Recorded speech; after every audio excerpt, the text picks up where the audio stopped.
Hello pharmacist, welcome to our YouTube channel. Pharmacy law and ethics का chapter number 1 complete करवा दिया है, जो कि आपको डिस्क्रिप्शन में लिंक मिल जाएगा। तो आज हम नए वीडियो में चैप्टर नंबर 2 में पढ़ने वाले हैं फार्मेसी एक्ट 1948 एंड रूल। तो इसमें हम देखेंगे कौन से टॉपिक्स हम कवर करने वाले हैं। जो ये एक्ट है उसके objectives, definition, pharmacy council of India, it's constitution and function, education regulation, state and joint state pharmacy counselling, registration of pharmacist, offence and penalties, pharmacy practice regulation 2015। कुछ इस प्रकार से टॉपिक आज हम पढ़ने वाले हैं। तो वीडियो शुरू करते हैं। फिर इंट्रोडक्शन की बात करें इस एक्ट की, तो before independence there was no regulation for the profession and practice of pharmacy. यानी कि इंडिपेंडेंस के पहले फार्मेसी के प्रोफेशन में कोई भी रेगुलेशन था नहीं। प्रैक्टिस करने वाले जो फार्मासिस्ट हुआ करते थे, तो इसके लिए ये एक्ट इंट्रोड्यूस हुआ। The drug inquiry committee recommended that the person practicing pharmacy, that is the person responsible for compounding and dispensing of medicine, should have a proper education background. यानी कि जो डीईसी कमेटी थी उसने यह commit किया कि जो कंपाउंडिंग और डिस्पेंसिंग का वर्क है मेडिसिन का, वह जो पर्सन कर सकता है, एक प्रॉपर एजुकेशन उसका बैकग्राउंड होना चाहिए। Health service and development committee also made a similar type of recommendation. Consequently the pharmacy act comes into the force in March 1948। यानी कि हेल्थ सर्विस और डेवलपमेंट कमेटी भी इस्टेब्लिश हुई, इसको भी कॉन्स्टिट्यूट किया गया। तभी फार्मेसी एक्ट मार्च में जो इंट्रोड्यूस हुआ 1948 में, वो आपका एग्जिस्टेंस में आया। तो इसके ऑब्जेक्टिव्स क्या हैं इसके बारे में देख लेते हैं। To make better provision for requiring profession and practice of pharmacy. यानी कि जो प्रोविज़न है फार्मेसी का और जो प्रोफेशन है उसको बेटर बनाने के लिए। To raise the status of profession of pharmacy in India. यानी कि फार्मेसी की प्रोफेशन को एक अच्छे तरीके से स्टेटस, उसका क्रेज बढ़ाने के लिए, ताकि अच्छी तरीके से उसका एम्प्लॉयमेंट हो पाए। To constitute pharmacy council of India for settling new standard in pharmacy education. यानी कि पीसीआई को भी कॉन्स्टिट्यूट किया गया, जो कि फार्मेसी से रिलेटेड एजुकेशन में नए स्टैंडर्ड्स को ऐड कर सके। To regulate pharmacy institution specially diploma in pharmacy through education regulation with the registration of pharmacy. यानी कि खासकर देखा जाए तो डिप्लोमा इन फार्मेसी की कॉलेज और भी अदर इंस्टीट्यूशन को एजुकेशन रेगुलेशन के थ्रू, जिसमें कि फार्मासिस्ट का रजिस्ट्रेशन भी शामिल है, इन सबको रेगुलेट करने के लिए इस एक्ट को इंट्रोड्यूस किया गया है। एजुकेशन रेगुलेशन ईआर के बारे में हम आगे डिटेल में पढ़ने वाले हैं। तो ये आपके ऑब्जेक्टिव्स थे।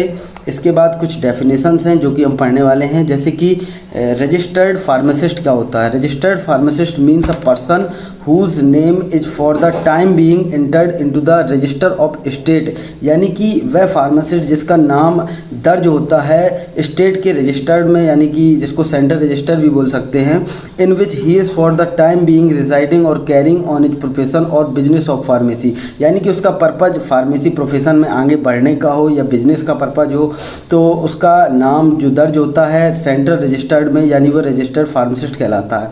सेंट्रल काउंसलिंग क्या है। Central counselling mean PCI constituted under section 3 of pharmacy act 1948। यानी कि सेंट्रल काउंसलिंग जो है वो पीसीआई के अंडर कॉन्स्टिट्यूट की गई है under the section of 3 of pharmacy act 1948। वो आपकी सेंट्रल काउंसलिंग होती है। तो इसके बाद है अगली डेफिनेशन आपकी एग्जीक्यूटिव कमेटी की। तो executive committee mean the executive committee of control council. यानी सेंट्रल काउंसिल को भी कंट्रोल करती है और स्टेट काउंसिल को भी कंट्रोल करती है। एज द कॉन्टेक्स्ट में रिक्वायर, जैसी उसकी आवश्यकता होती है तो एग्जीक्यूटिव कमेटी आप दोनों काउंसिल को कंट्रोल करने का कार्य करती है। स्टेट काउंसिल क्या होता है। स्टेट काउंसिल मीन है state council of pharmacy constituted under section 19 and includes joint state council of pharmacy. यानी कि यह state council of pharmacy constituted under section 19 के अंदर इसको कॉन्स्टिट्यूट किया गया है। ये जॉइंट स्टेट फार्मेसी को भी इसमें इंक्लूड करती है in accordance with an agreement under section 20 of pharmacy act 1948। यानी सेक्शन 20 के अंतर्गत एग्रीमेंट के थ्रू स्टेट काउंसलिंग को कॉन्स्टिट्यूट किया गया है। डिस्प्लेस्ड पर्सन क्या होता है। डिस्प्लेस्ड पर्सन हिंदी में अगर इसे कहा जा सके तो कह सकते हैं निष्कासित पर्सन, लेकिन इसका मीन है any person who has left or has been displaced from the place of his residence in Pakistan on or after 1st March 1947, यानी कि वह पर्सन जिसने अपना आवास यानी कि अपना कंट्री कह सकते हैं जिससे वह डिस्प्लेस किया गया है after of 1 March 1947 on the account of setting up to domination of India and Pakistan or an account of civil disturbance or fear thereof and since then residing in India, यानी कि वह person जो अपने देश से आकर दूसरे देश में रहने लगता है तो उसके लिए उसको हम डिस्प्लेस्ड पर्सन कह सकते हैं। सेंट्रल रजिस्टर्ड क्या होता है? सेंट्रल रजिस्टर्ड वह होता है जिसमें मतलब फार्मासिस्ट के पूरी डिटेल उसका नाम उसमें इंक्लूड होता है। Central register mean the register of pharmacist maintain by the PCI under section 15A, यानी कि सेक्शन 15A के अंतर्गत पीसीआई ये डिटरमाइन करती है और ये सेंट्रल रजिस्टर में फार्मासिस्ट का नाम इंक्लूड करती है। रिपेट्रीज इसका मतलब क्या है कि repatriates means any person of India origin who has left और has been displaced from the place of his residence in Burma, Sri Lanka, Uganda और एनी अदर कंट्री, यानी कि कोई भी पर्सन जो अपने देश का हो और वह किसी दूसरे देश में डिस्प्लेस्ड कर दिया गया और आकर फिर वापस उसी अपनी कंट्री में रह रहा हो after 14 April 1957 on the account of civil disturbance of fear thereof and since then residing in India, यानी इंडिया में रह रहा हो ड्यूरिंग द वर्ल्ड वार कह सकते हैं जैसा आप देख रहे हैं। तो ये होता है आपका रिपेट्रिएट्स।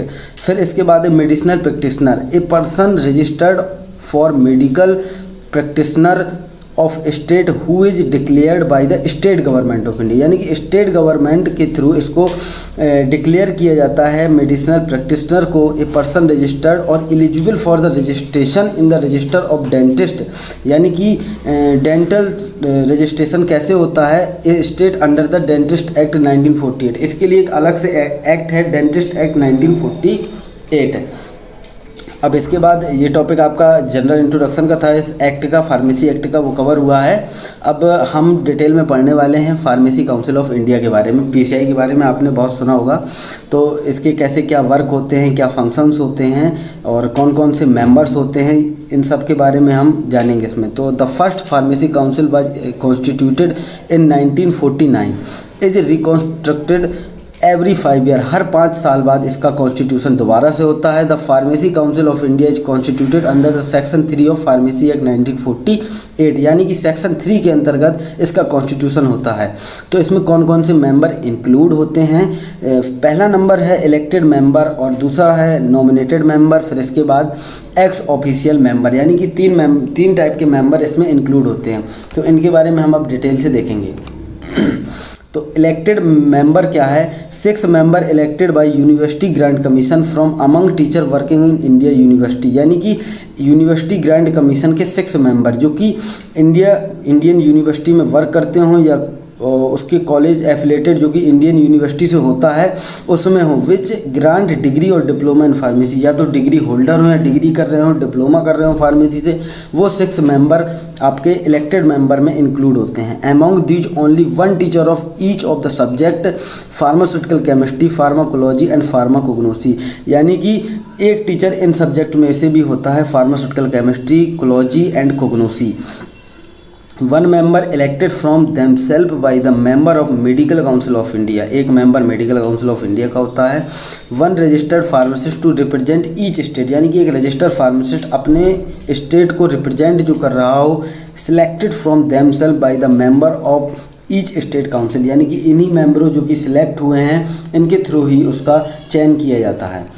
इसके बाद आप देखेंगे नॉमिनेटेड मेंबर, तो इसमें है 6 member are nominated by the central government of whom at least 4 shall be possessing degree or D pharma and are in practice of pharmacy or pharmaceutical chemistry, यानी कि 6 मेंबर जो कि नॉमिनेट किए जाते हैं सेंट्रल गवर्नमेंट से जो कि सिर्फ प्रोसेसिंग में हो, यानी कि डी फार्मा कर रहे हों या कोई डिग्री अपनी फार्मेसी की कर रहे हों या फिर फार्मेसी प्रैक्टिस के प्रोफेशन में हो, फार्मास्यूटिकल केमिस्ट्री के प्रोफेशन में हो प्रैक्टिस में, तो वो 6 मेंबर ये इंक्लूड किए जाते हैं नॉमिनेटेड मेंबर में। A representative of university grant commission, यानी कि रिप्रेजेंटेटिव होना चाहिए यूनिवर्सिटी ग्रांट कमीशन का। A representative of all India council of technical education AICTE, एक रिप्रेजेंटेटिव। ये टोटल 8 मेंबर नॉमिनेटेड मेंबर में हैं। इसके बाद है आपका ex officio member, the director general health service ex officio, the drug controller of India, इसका एक member, the director of central drug laboratory, यानी कि सेंट्रल ड्रग लेबोरेटरी का भी एक डायरेक्टर, यानी कि 3 मेंबर एक्स ऑफिशियो मेंबर में इंक्लूड होते हैं। अब इसके बाद हम बात करेंगे पीसीआई के फंक्शंस के बारे में, क्या क्या कार्य पीसीआई के होते हैं, कौन कौन से रेगुलेशन होते हैं, क्या क्या अप्रूव करती है पीसीआई, इसके बारे में देखेंगे। टू रेगुलेट फार्मेसी के बारे में देखेंगे। To regulate pharmacy institution specially diploma in pharmacy through ER education regulation, यानी कि ये रेगुलेट करती है फार्मेसी इंस्टीट्यूशन को, मोस्टली डिप्लोमा इन फार्मेसी को, थ्रू एजुकेशन रेगुलेशन। ये भी कॉन्स्टिट्यूट पीसीआई के अंडर ही होती है एजुकेशन रेगुलेशन। फिर इसके बाद है to frame periodically education regulation with approval of central government, यानी कि सेंट्रल गवर्नमेंट के अप्रूवल से यह एजुकेशन रेगुलेशन को कॉन्स्टिट्यूट करती है for setting new standard of pharmacy education, यानी कि फार्मेसी की एजुकेशन में न्यू स्टैंडर्ड को इंक्लूड करने के लिए। एंड दूसरा इसका वर्क है to approve and disapprove course of study and examination in pharmacy, यानी कि यह अप्रूव और डिसअप्रूव करती है स्टडी मटेरियल, स्टडी कोर्स को, और कौन से एग्ज़ाम होने वाले हैं फार्मेसी से रिलेटेड, कौन से एग्ज़ाम नहीं होने वाले हैं। जैसा कि अभी आपने रिसेंटली एग्जिट एग्ज़ाम के बारे में सुना होगा, जो कि डिप्लोमा होल्डर को जो कि बनाई है नोट्स कार्ड ने ही, तो जिसका लिंक आपको डिस्क्रिप्शन में मिल जाएगा, ज़रूर जाकर उसको बुक को देखें।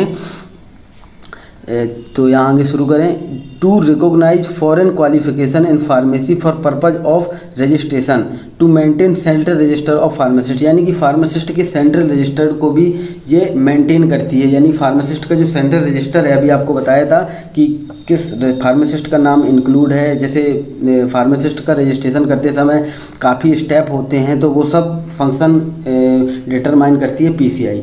अब power of PCI to regulation, यानी कि पावर क्या है पीसीआई की रेगुलेशन के लिए, यानी कि वर्क करने के लिए, तो ये कुछ देखते हैं। Under section 10 of pharmacy act the PCI is empowered to frame education regulation after approval of central government, यानी कि पहले आपको बताया कि पीसीआई के पास ये अधिकार होता है कि वह एजुकेशन रेगुलेशन को कॉन्स्टिट्यूट कर सके, बट लेकिन इसके लिए उसको सेंट्रल गवर्नमेंट का अप्रूवल लेना पड़ता है।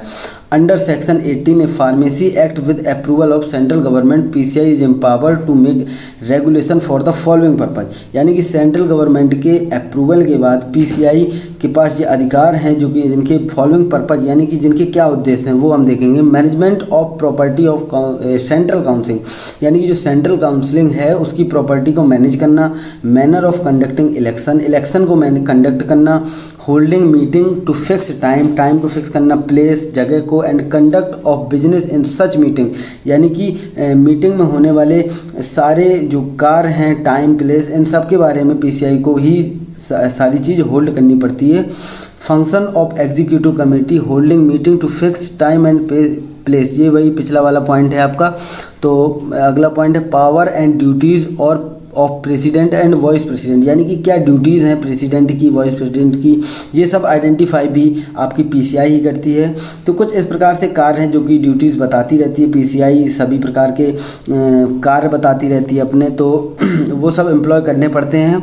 Qualifications, terms, power and degree of registered inspector and other officers, और भी ऑफिसर जैसे ड्रग इंस्पेक्टर वगैरह के क्या कार्य हैं, क्या उनकी ड्यूटीज़ हैं, ये सब पीसीआई डिटरमाइन करती है। तो इसके बाद अब हम पढ़ेंगे एजुकेशन एंड रेगुलेशन के बारे में।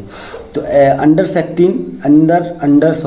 Under section 10 of pharmacy act 1948 the PCI is empowered to frame education regulation, यानी कि एजुकेशन रेगुलेशन को कॉन्स्टिट्यूट करने का पावर पीसीआई के पास होता है after the approval of central government, यानी कि सेंट्रल गवर्नमेंट के अप्रूवल के बाद। The education regulation prescribed minimum standard of education for the pharmacist which include, यानी कि कौन कौन से मिनिमम स्टैंडर्ड हैं एजुकेशन के जो कि एक फार्मासिस्ट के लिए रिक्वायर्ड होते हैं, वो हम देखेंगे।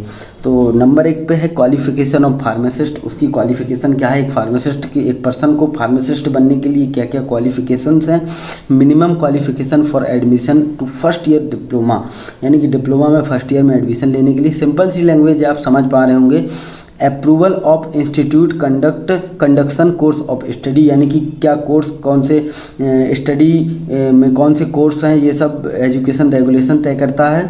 Approval of examination eligible for appearing in examination at D pharma part first and part second, periods and other condition of practicing training, यानी कि प्रैक्टिकल ट्रेनिंग, कौन से प्रैक्टिकल आपके कोर्स में कौन से होने वाले हैं, इन सब कंडीशंस को भी तय करती है आपकी ER यानी कि education regulation. Equipment and facilities to be provided by institution, तो जो आपकी इक्विपमेंट और फैसिलिटी जो कि प्रोवाइड होनी चाहिए, इंस्टीट्यूशन के पास होनी चाहिए, ये सब एजुकेशन रेगुलेशन ही तय करती है। Condition to fulfil by the examination authority, और एग्जामिनेशन अथॉरिटी को कौन कौन सी कंडीशन को फुलफिल करनी चाहिए ये आपका ER ही बताता है इंस्टीट्यूशंस को।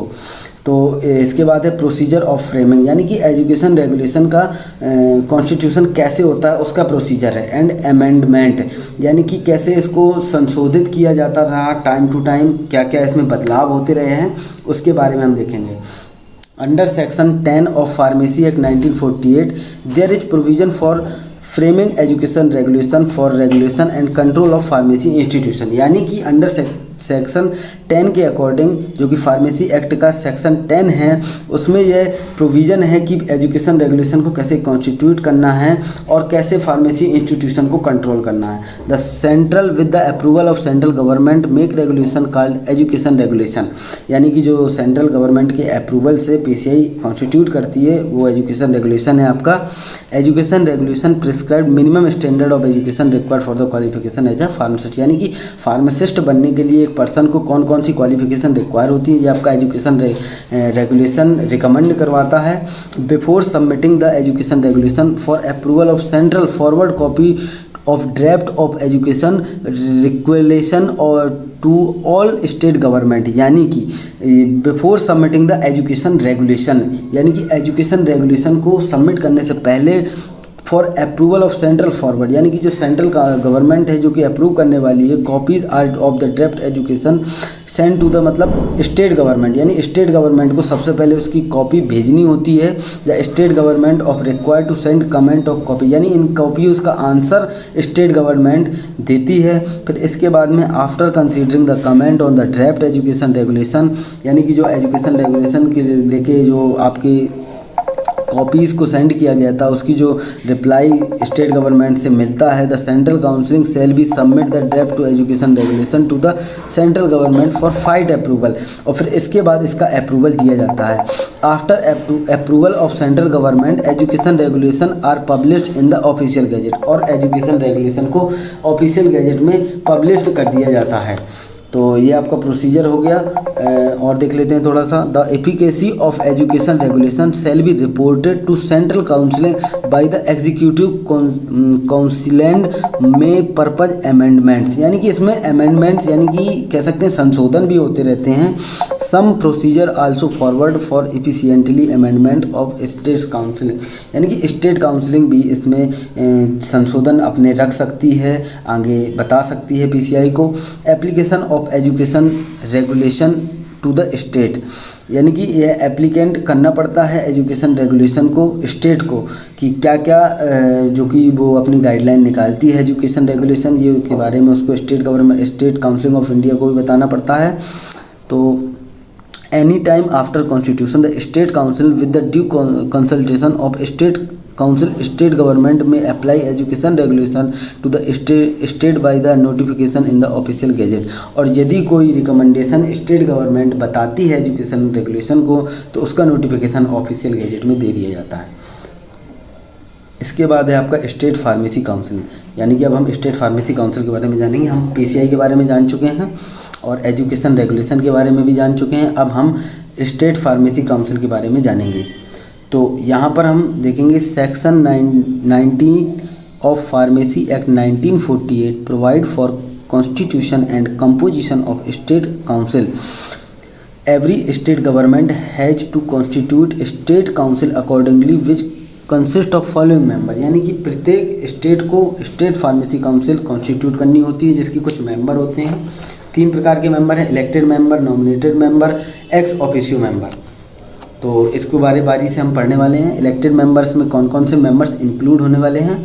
6 member elected from among themselves by register pharmacist of state, यानी कि रजिस्टर फार्मासिस्ट उस स्टेट के 6 मेंबर इंक्लूड होते हैं इलेक्टेड मेंबर में। 1 member elected by the state medical council from the amongst member, यानी इन मेंबरों में से एक मेंबर मेडिकल काउंसिल इंडिया का भी होता है। तो अब आते हैं नॉमिनेटेड मेंबर में। 5 member are nominated by the state government, 5 member state government के थ्रू नॉमिनेटेड किए जाते हैं। Of whom at least 3 should be degree or D pharma, 3 के पास डिग्री होनी चाहिए या डी फार्मा का डिप्लोमा होना चाहिए, और फार्मास्यूटिकल केमिस्ट्री और